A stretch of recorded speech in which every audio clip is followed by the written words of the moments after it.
Welcome to the latest episode of 5 on the Floor on the 5 Reasons Sports Network. Thanks for joining us on your favorite podcast app, on Apple Podcasts, on Android, Spotify, or the 5 Reasons YouTube channel. Make sure you subscribe to Off the Floor. That's our Discord server. Go to the link in the description. You'll bypass the Apple upcharge if you click through. Pay $2.99 a month. You can cancel anytime after that first month. So if you don't like it, you can leave. We won't close the door behind you. But if you stay there, you get access to more than 10 channels and our exclusive stage shows. And the conversation there, I'll tell you, it's just at a higher level than Twitter. So check it out. We try to keep it that way because we moderate it from time to time. Check it out. It's Off the Floor. Link right here in the description. Also, check out Prize Picks. Use the code 5. Legal again in the state of Florida. You can play up to 6 players again in the state of Florida. It's basically the same game that you got used to. And the thing here is they got a better deal. You put down $5, play 10 total. So we actually recommend putting down 10. They'll give you 50. Use the code 5. That's the way that you got to do this, FIVE, and you get $50 to play right away. So it's Prize Picks. Download it from the Apple App Store, the Google Play Store, or prizepicks.com. Use the code 5. And now, today's episode. Down the Biscayne. Yeah. 5 on the floor. Ride for my dogs. Where here's the thing. You can check the score. Hustle hard, couple scars, wearing bubble frogs. Just like Butler said, you in trouble, y'all. Kept the floor playing. Got it all banned. Y'all seen the block. Stop with one hand. And Pat we trust. You sound scared.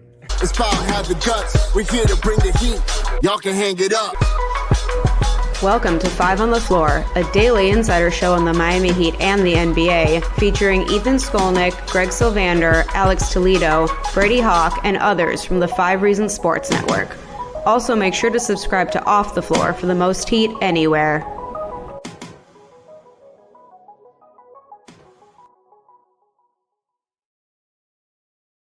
All right, welcome back to 5 on the Floor. Here today's floor plan. I'm Ethan Skolnick. You can follow me at Ethan J. Skolnick and at 5 Reasons Sports. We're at Greg Sylvander. You can follow him at Greg Sylvander. We've been trying to do more podcast episodes lately because there's a lot more going on and the games are late. So we will have a post-game podcast tonight after the Heat are in Portland. I think is that a 10:30 start tonight? I believe it is a 10:30 start. No, 10 o'clock Eastern. I know because it's so hard for me to stay awake. Trust me, I'm tracking it.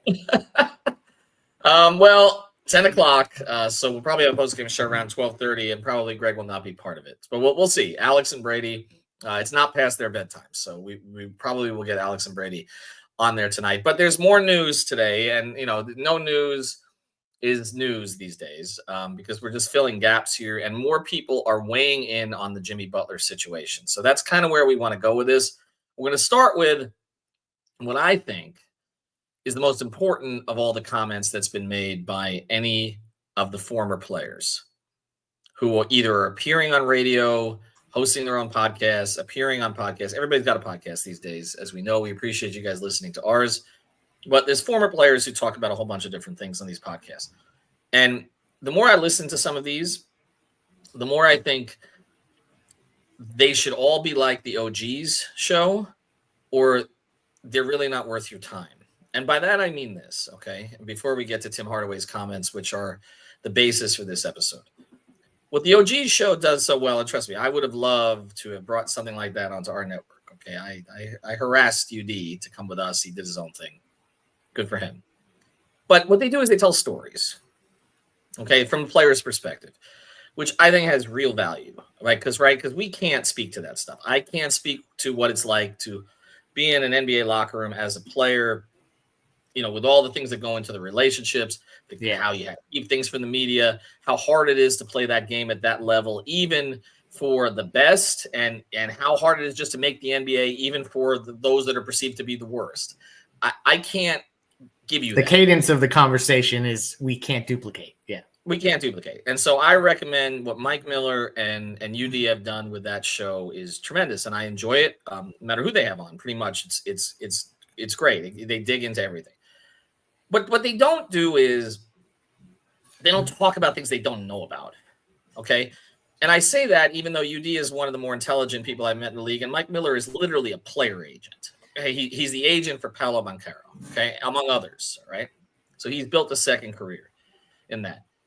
Some of these shows, though, that talk about what the Heat should or shouldn't do, and they take no account of the salary cap, the tax, any of that stuff. Like, we're going to get into Raymond Felton and Gilbert Arenas and DeMarcus Cousins.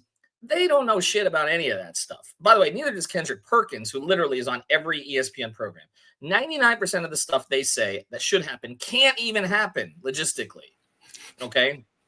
And so to me, those shows, when they get into that stuff, it's useless. Okay? It's useless. Okay? I mean, look, Paul George talking about what's going on in the current NBA. Okay? Yeah, that's great stuff. That's behind-the-scenes stuff.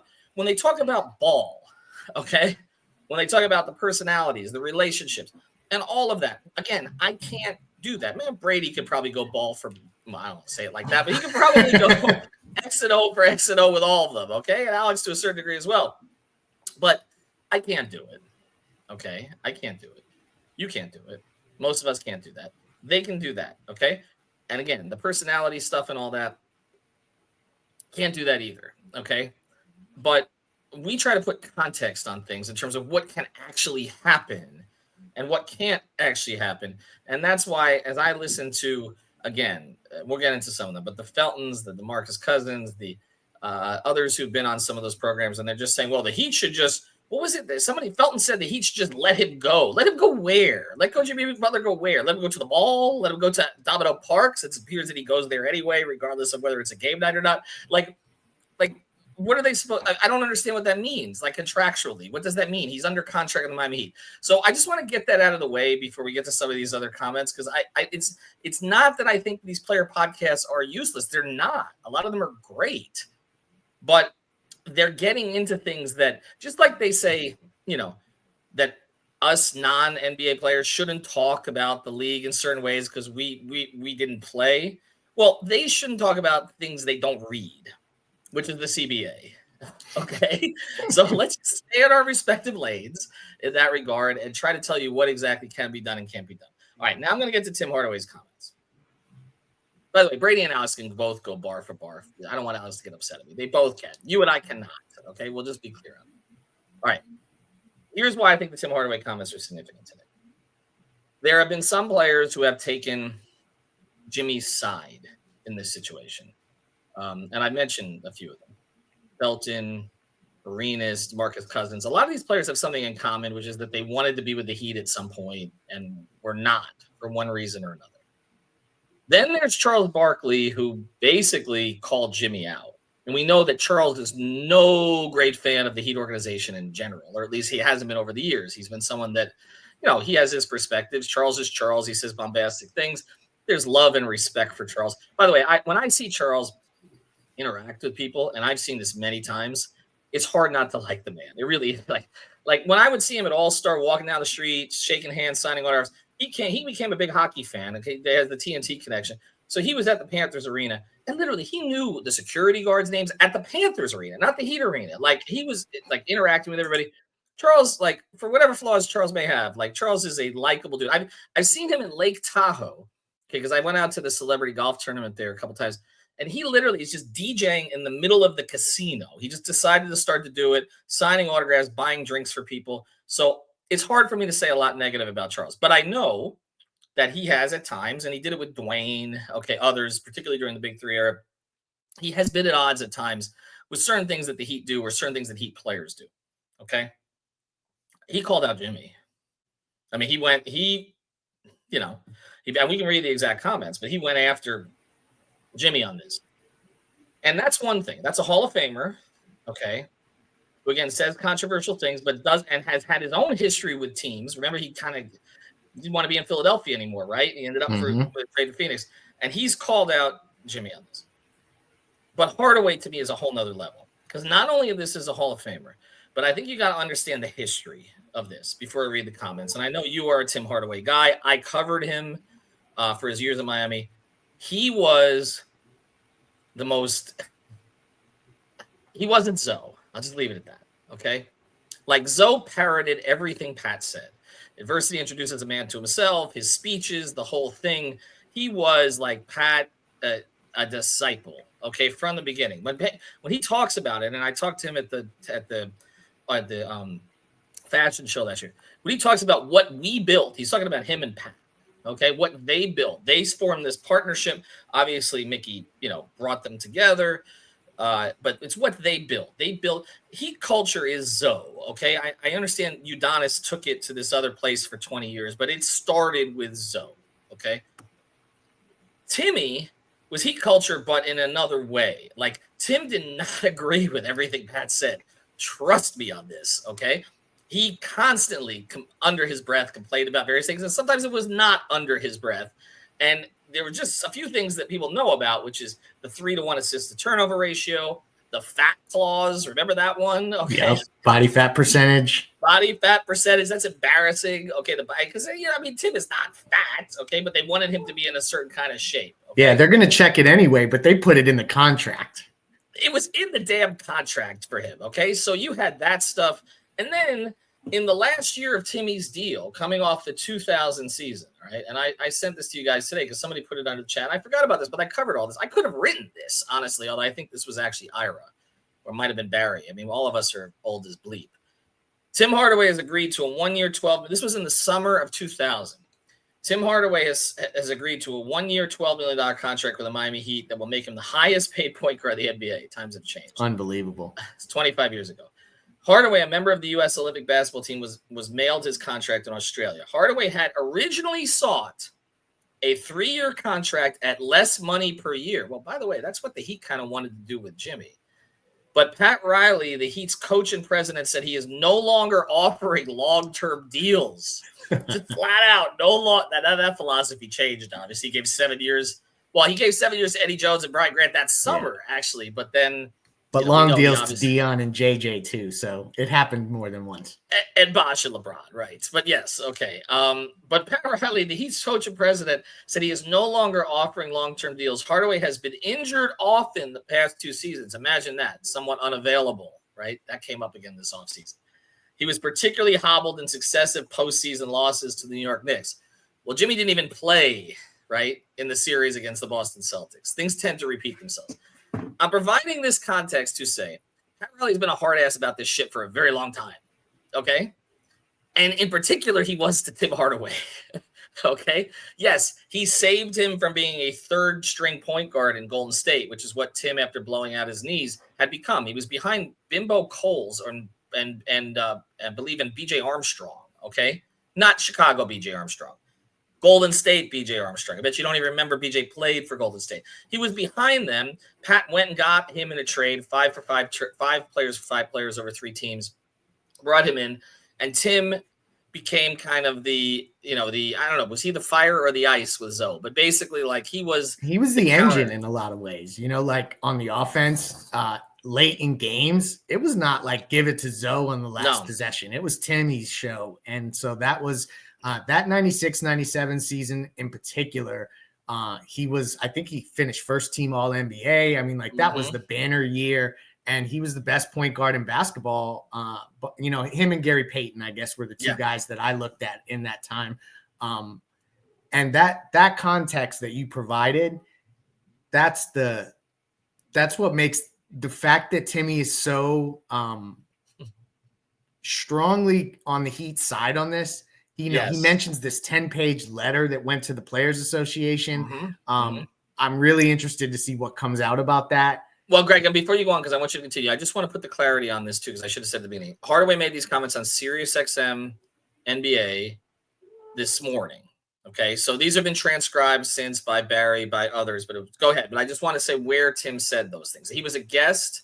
Tim has had his own podcast at times, but he was a guest on Sirius XM NBA, I think, with Eddie Johnson and Termini, 2 people who don't really like the Heat very much, Termini in particular. Although Termini has taken the Heat side on this, which tells you they don't like me either. They don't like me either, but right, no, they don't. I remember that whole thing with you. They don't like either of us, but even Termini has taken Pat Riley's side. He's the one who thinks Pat's washed, and it's just the no state tax that brings players here and all the rest of that. I don't like being on the same side as that guy. Well, it's like when the worst person in the world, shares your opinion. That meme, like, that's not okay. I'm not saying Justin Turby's the worst person in the world, but as far as Heat critics, he's close. All right, so he said this on Sirius XM NBA. So let me read it, okay? Because you mentioned the 10-page letter. There's a couple of different comments here. Jimmy Butler is trying to sink that ship. That ship is not going to sink.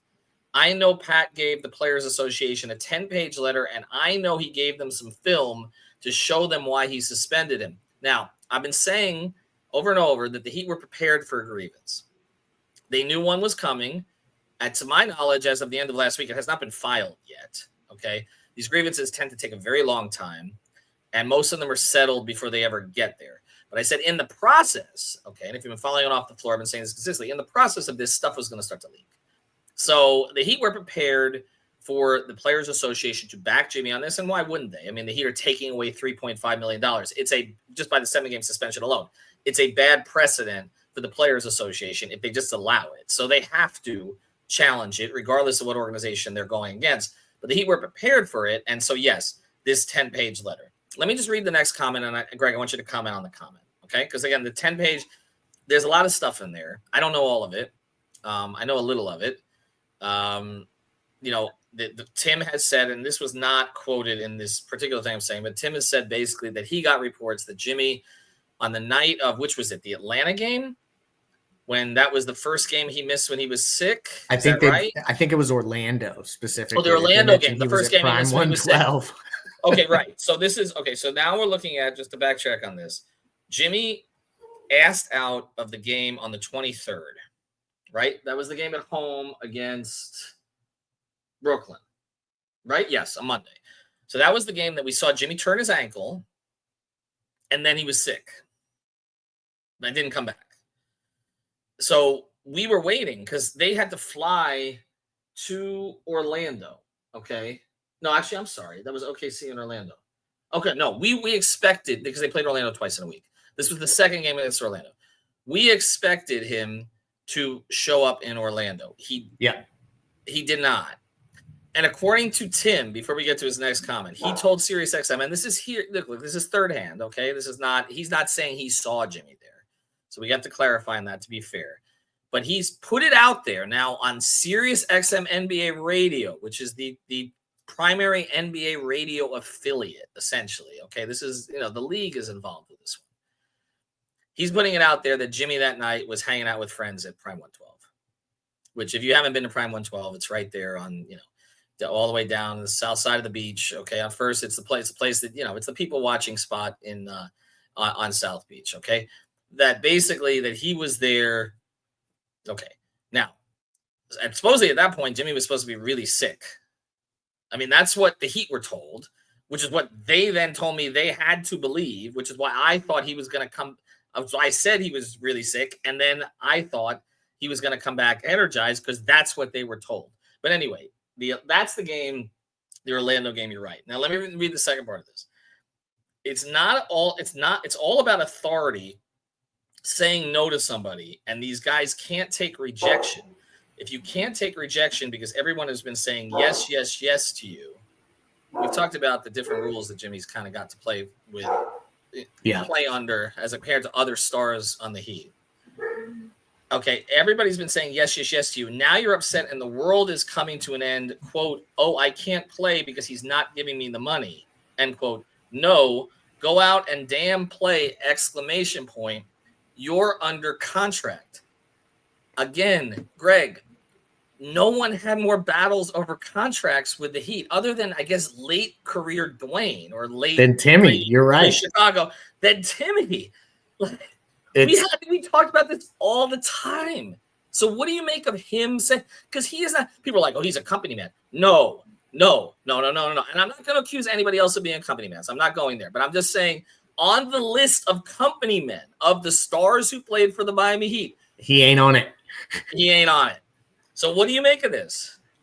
It's a situation where, in contrast to these other fools' comments out there, like the Raymond Felton stuff, Gilbert Arenas, like all of that, I can't. DeMarcus Cousins, even, I feel like all of them came at it from a different angle. This is kind of Timmy. Also, you're seeing that he has connections to the front office, which we know about, and he's obviously in communication with people that are in the organization. So for him to catch wind of some of this and to be, I don't know, just so willing to put it out there, I think it shows that not everyone is uncomfortable with this information being out there. And I also don't think it's all made up or anything like that. Like, I think that there's credibility to it because people know. I mean, I think at some point Timmy was scouting for the Heat. And so he has worked for them at some times. I know that Tim always wanted to come back as an assistant coach. Remember, he worked for Stan. When I saw it, I did a big piece on Stan when Stan was the Detroit head coach, and I talked to Timmy about this. Timmy said he went to work for Stan because the Heat didn't want to hire him as a full-time assistant. So again, okay, I keep coming back to this. He has not always seen eye to eye with the Heat organization about a lot of different things, and particularly for Tim, it's Pat. Okay. Because Pat was his coach. Like, this is a little bit different for some of these guys because even Pat has acknowledged. I mean, he coached Dwayne for a while, obviously, but then he didn't, right? Then it was Spo. He coached Shaq, right, to win the championship after Stan, walked out, and then all the circumstances that went along with that. But Tim and Zoe, I mean, Tim and Zoe is Pat's Miami Heat. Like, that is when Tim talks about the Heat, he is talking about Riley. That Riles, 100%. Riles. Okay, I mean, I can hear all this in my head. All right, and so and it's not always good. He hasn't been all over the culture stuff, and I think it's an interesting insight into the way I think more players probably feel than we know about. And I think that social media swings in a particular direction, and they tend to side with the player these days, and that's cool. But I think that a lot of players are looking at the situation. You got a guy with guaranteed money, has his ability to opt out. So it's not like he doesn't have options. He's still getting paid every single dollar. I know that the suspension was a unique thing, but the Heat did their homework and they went to work specifically on understanding what led up to that suspension. And so if that stuff is credible, it's just putting Jimmy in a really weird spot. And I've said this from the get-go, like, it's always felt like none of this has been in his best self-interest, and you thought that he was going to act this entire season. I feel like their relationship was predicated on him approaching this year like he is going to do it for the best thing for himself. And that was inherently to make this team better and to be available as much as possible. And just so then when you hear players around the league start to side with the Heat on this, I just think that there's probably a lot more that's going to come out. And it's interesting to just, I guess, come to a place where there's going to be tidbits that come out that I just think it's going to make this look like a scenario where the Heat have been pretty lenient and understanding and compassionate in certain ways in what led up to this. Well, there is more that's going to come out. That's clear. The question is, how far down the road do we get towards the grievance? And does the grievance actually ever happen? And what gets leaked, and that's kind of where we're at. And is he traded beforehand? I mean, look, if he's traded, okay, then it's all going to come out after, because there's going to be explanations for things that happened. And, even the little bits that I've heard are, again, you talk about casting someone in a negative light. It's not going to be great. Because I think that, again, people don't understand that there have been different rules that have been tolerated here. Now, you tolerate things for all your stars, okay? And Rohan hit on that, and he's right, okay? They made certain concessions for over the years, for Dwayne, for LeBron, for others, but the Jimmy ones have been more sort of obvious and explicit and front-facing, okay? That's the way that I view it, just as someone who's been around the team, on and off and on and on and on and off and on and on and on over the last, quarter century, that there's just things that there's expectations that are not made of him that have been made of the other stars. And even now, there's much more expected of Bam than there is of him in terms of the community stuff, in terms of the media stuff. It's just obvious, okay, that's the case. And again, it's all okay until the guy either underperforms or isn't playing. And at a certain point with every player, it's not worth it. There's always a tipping point. I'm not saying that's the case with Jimmy. I think Jimmy can still play at a very high level. But the part that gets me, and after the break, we'll kind of close this because I want to get to a little bit more on the Barkley stuff here. He had so many other ways to handle this. That's my thing. Like, people are comparing it to Dame, okay? And I understand. Dame shouldn't have taken a 4-year contract if he was planning to ask out right away and ask for one team. I get it. I'm not excusing Dame of any of that. Cronin, who we're going to see tonight, and his garbage, Was it don't settle team that he's put together here in Portland? Okay, instead of at least engaging the Heat, didn't have to take the Heat package, but at least engage the Heat so that maybe you could have gotten something better from someone else. Okay, he made a spite trade. I don't think there's any question about that at this point. The Heat, that's what I don't think the Heat should do. Don't make a spite trade. Don't send Jimmy doesn't want to go someplace he doesn't want to go just to prove a point. No, you just try to get. Cronin would admit that it was a spite trade? Sorry to interrupt you. I don't think he ever would. He's probably going to outlast Chris Greer, okay? In his moleskin notebook? Correct, okay? I don't think it says spite trade. I don't think there's a headline on that, but I think it's pretty obvious at this stage, regardless of what some Boston media thinks. But I'm not saying you do that. But I'm just saying that the difference between Dame and Jimmy is, like you said, Jimmy had an option. Like, Jimmy just had to suck this up for, like, what is it? What are we talking about here? 3 more months of the season or whatever, and then get into – and if he believes he's worth what he believes he's worth, then he either could get in a sign and trade with the Heat's cooperation, or maybe he'd convince the Heat to give him more money at that point. Like I said, they were open to doing a longer deal. Or maybe he walks into somebody's cap space because they feel like they have to have him, whether it's Brooklyn or maybe some other team creates a little bit of space at that point, and it's worth blowing up 2026, which we just did a podcast on, to get Jimmy Butler. Like, all of these things were options to him. Dame didn't really have those options. Like, Dame signed the contract and then he was stuck. So for people that are saying that what Jimmy's doing is not as bad as what Dame was doing, I actually say it's the opposite. And I think that's where these players are looking at it now. Some of them have conflicts. Like Barkley, there's some who say he kind of did the same thing in Phoenix that Jimmy's doing, Philadelphia to Phoenix. Well, and then Phoenix to Houston that Jimmy's doing now. There are some things that Barkley did that bear some similarity. So again, everybody's in a glass house here in some respect. But when you have Tim, I just keep coming back to this. When you have Tim, who us old heads, okay, know what went on at the time, and he has no motivation to just carry water for Pat Riley. He does not. Not a single bit. No. So like, you can't, if you guys want to say I do, or even Zoe does, he works for the organization, or others. And I want to get to this on this side. What do you think Zoe thinks of all this? Because I've seen very warm interactions between Zoe and Jimmy over the years. I have in Bahamas and all that. But I don't know. I think this is a bridge too far at this stage. All right. Speaking of bridges, if you have a leak in your place, you might need a bridge to get out, but you also might want to get the leak cleaned up, right? So you got to reach out to our friends at Water Cleanup of Florida, Michael Robert and his team. They can do the preventative maintenance. They also do the leak detection, the damage assessment, all of it. Your one-stop water and mold cleanup shop. They can bring you full circle in the whole process. They're based in Boca Raton, Water Cleanup of Florida, but they service the entire Tri-County area. They also help people all over the state. Every time there's a disaster somewhere, you see Michael Robert, his whole team, they're there to help the cleanup. So why not reach out to them here if you've got any kind of issue? They can help you in your home or your place of business. Again, it's Water Cleanup of Florida. Water Cleanup of Florida is WCUFL.com. If you've got, mentioned 5 reasons, by the way. If you got the schmutz, they got the guts. So I'm trying to find Barkley's exact comment here. And by the way, Barkley is not anti-Jimmy generally, okay? I'm looking back at some of the quotes from Barkley about Jimmy. Jimmy Butler, this is not now, but in the past couple of years, Jimmy Butler has joined Alonzo Mourning and Dwayne Wade as the greatest Miami Heat players ever. I mean, that's an opportunity for him to take a shot at LeBron, but whatever. He said that in 2023. He said, hold on a second. There's a bunch of these here.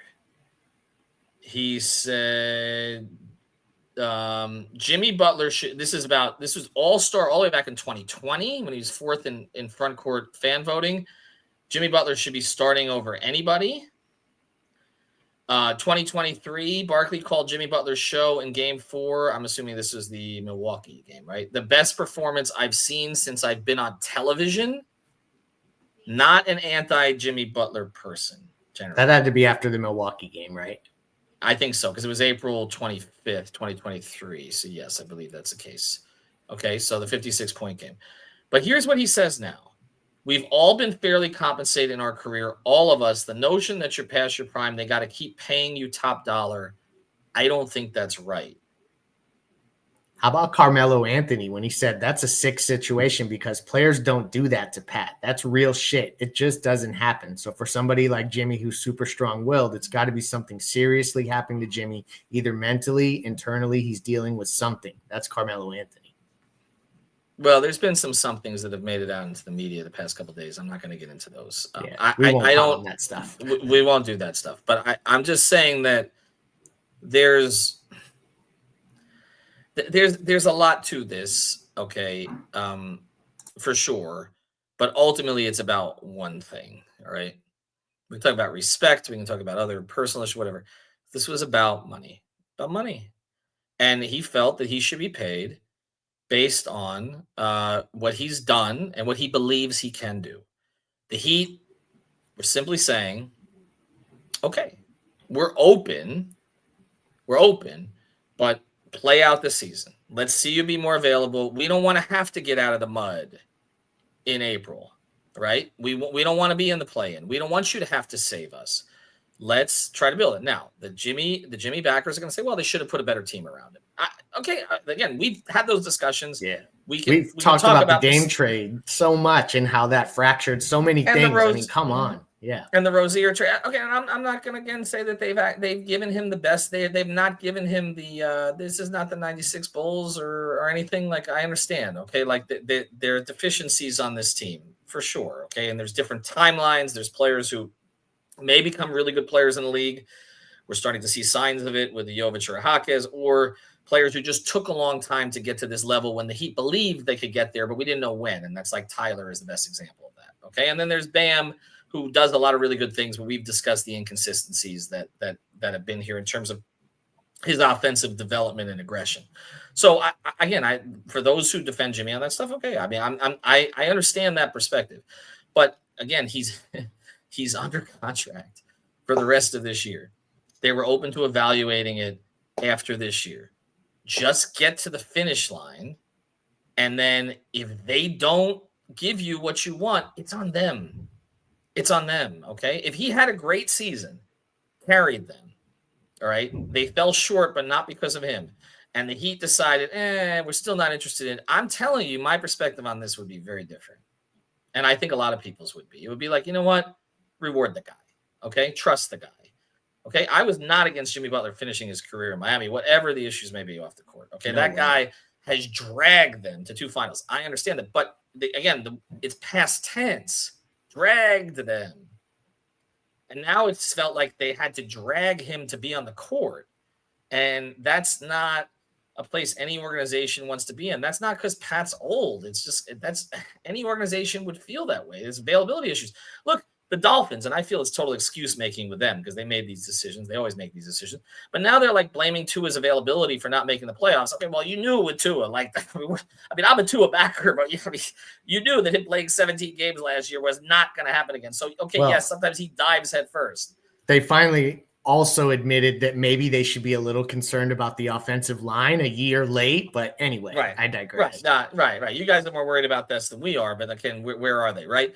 But they made Tua's availability, particularly Greer, an issue here, right? So this is not just a Heat thing that they wanted one of their most important players to be out there more, and in part because he is an example setter for a very young team. They're a very young team. I mean, you can throw Burks and Josh Richardson and Kevin Love out there, but you look at the core players. The other night, 77 of their 97 points came from their recent first-round picks, with Bam being the oldest. So I'm talking about Bam, Hero, Jovic, Jaquez, and Ware. 77 of their 97 points. It's a young team. And even if Jimmy wasn't the captain, like if you're setting the example, and this is beyond all the other stuff that may come out during these hearings or through the media, okay? If you're setting the example of like you kind of play in the regular season when you feel like it, and even when you're on the court, it's kind of like when you feel like it, like what is that doing for your quote unquote culture? Yeah. So I get it. I get why Tim is looking at it. And again, if Tim is thinking that, what is UD really thinking? What is Zoe really thinking? Yeah. Okay. I mean, and I know the one that people are going to counter on is they said that Dwayne liked, what did Dwayne? Dwayne liked a couple of Instagram posts or tweets or something that essentially backed Jimmy or said Jimmy didn't get enough help. Was that right? It's not about this particular situation. It was about, which is a fair argument. I mean, that's a whole separate conversation, you know? I mean, even though they're connected, We could do a whole podcast on that. Maybe we should revisit some of that at some point. Oh my God, again. Yeah, I guess. I mean, how much are we gonna talk about Kyle? I mean, okay, and they got you Mo Harkless. I'm sorry, okay, like Avery Bradley, and there were some others, but I guess we could go back and look at each specific example and what they could have done and didn't do. Because you're also saying, and I feel like I'm interrupting you on this show, that to get Jimmy more help, you got to go and basically that would mean trading Nico, trading Jaime, all those picks before they were actually drafted. You would likely have wanted to be moving those picks for win now pieces. Is that I think inherently what you're saying by that as well. And so there's implications of that too. Well, there is, right? You never get to those picks, and also if you make certain moves, maybe you're not even positioned to get some of those players because of where your draft slot is. Like this is you know what I'm saying? Like one thing leads to another, leads to another, leads to another. So you don't know how it all would have played out. I mean, what if they don't give Kyle 3 years? What if they never bring in Kyle? What if they save that money, use it for someone else? What if they don't pivot when they didn't get Kyle during the trade deadline of that previous year and get Oladipo? What if Oladipo doesn't get hurt? Again, you could have anticipated that something would probably happen with him, but he was starting to provide some of what you got him for, right? At a very low cost, actually, because it cost them Kelly Olynyk. I mean, there's a lot of, but then they had to give away 2 second-round picks to get rid of Oladipo when he got hurt again, which again, you know, some of this is a chance you take. You take risks, and some work and some don't. But I'm also looking at the court, and I'm seeing that they got 5 players on the court that they drafted in the first round, none in the top 10, by the way, and they all look like pretty good players. Hero, Bam, Jaquez, Jovic, and Ware. Like, okay, they got him no help? No, I mean, they didn't bust in every pick. Why? Because they got Precious instead of Maxey one year? Like, we're going to focus on one. Could we go back through the draft records of every team that's been picking in the teens or the 20s? And do you think we'll find that they might have passed on a player that was better than the one that they took? Always. I mean, because once you – right. So, yes, they effed up one pick, but now they've got a guy playing the same position as Maxey. He's playing at a high level. Could you have played Maxey and Hero together? I suppose. Okay, so but all of these things are conditional. The only thing, and we'll close here because we're going to go 20 minutes and we got a game tonight, or I'm going to stay up for it anyway. Here, I'm going to let you sleep this one off because it's Portland. No, I'm going to try to make it. I really am. I'm going to let you sleep it off. But anyway, you can give it a shot. Our sponsors, Water Cleanup of Florida, Prize Picks, use the code 5. This just comes down to one thing: respect. What players they brought in for him and all the rest of this. If Pat Riley had given him the extension when he wanted the extension, just like they extended Bam on draft night or whatever. That's when it was too. All right, right? That's when it was. All this came out then, right? If he had given him the extension when he wanted the extension, we wouldn't be hearing about any of this stuff. The Heat wouldn't be leaking, and well, I'm not saying they're leaking it, but stuff is getting out. I mean, Hardaway didn't get this from the Heat. He says somebody else got it from somewhere, okay, and told him, okay? And you also wouldn't have some of these antics going on right now.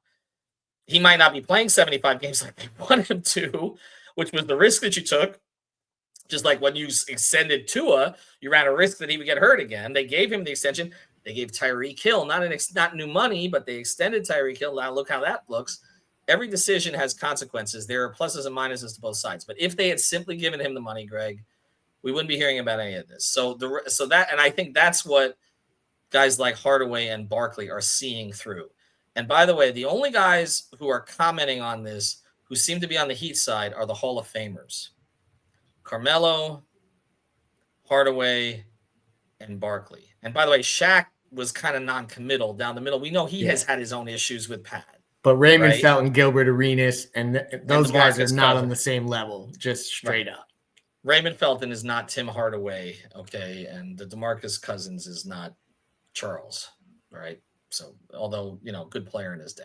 Anyway, Greg, appreciate you jumping in for an extra one here. We'll have more on this going forward. And we're still pointing to January 17th, Heat Denver. And I just want to say one other thing. The Heat next 2 games after this are in Los Angeles. We obviously wish the best to everybody who's dealing with that situation out there. Basketball is secondary, but we do have to acknowledge the Heat have 2 games there. We don't know if those games are going to be played. So if not, obviously we will adjust to that here. That could also affect the Butler suspension too, because it's 7 games. It's not days. It's 7 games. We don't know when they're going to get those. That was going to be games 6 and 7. Anyway, we'll have coverage of the Portland game tonight. Thank you for listening to the 5 on the Floor on the 5 Reasons Sports Network. After all, someone needs to listen to my dad.